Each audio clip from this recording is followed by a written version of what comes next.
বিসমিল্লাহ। অমৃত খুব সুন্দর টেস্ট হয়েছে, খুব ভালো হয়েছে।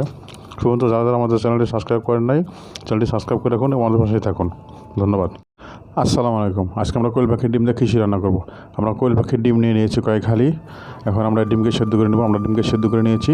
এই ডিম দিয়ে আমরা ভুনা খিচুড়ি রান্না করব। আমরা যেহেতু কোয়েল পাখির ডিম দিয়ে খিচুড়ি রান্না করব, সেই জন্য কোয়েল পাখির ডিমকে সুন্দর করে ভাজতে হবে। আমরা গরম তেলে হলুদ দিয়ে দিচ্ছি। এখন আমরা ডিম ছেড়ে দিচ্ছি।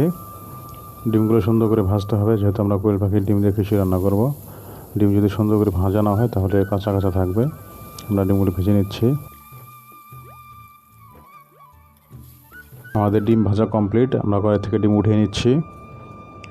ডিমগুলো কালারগুলো অনেক সুন্দর হয়েছে।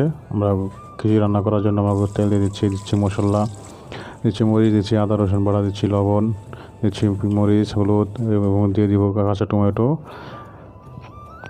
দিচ্ছি গাজর, দিচ্ছি আলু। এগুলো দিয়ে মিক্স করে আমরা চাউল দিয়ে দিচ্ছি।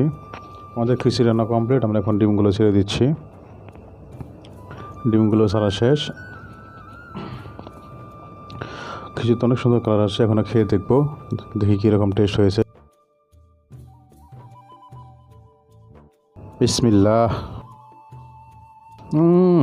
অমৃত খুব সুন্দর টেস্ট হয়েছে, খুব ভালো হয়েছে। শুধু যারা যারা আমাদের চ্যানেলটি সাবস্ক্রাইব করেন নাই, চ্যানেলটি সাবস্ক্রাইব করে রাখুন এবং আমাদের পাশেই থাকুন। ধন্যবাদ।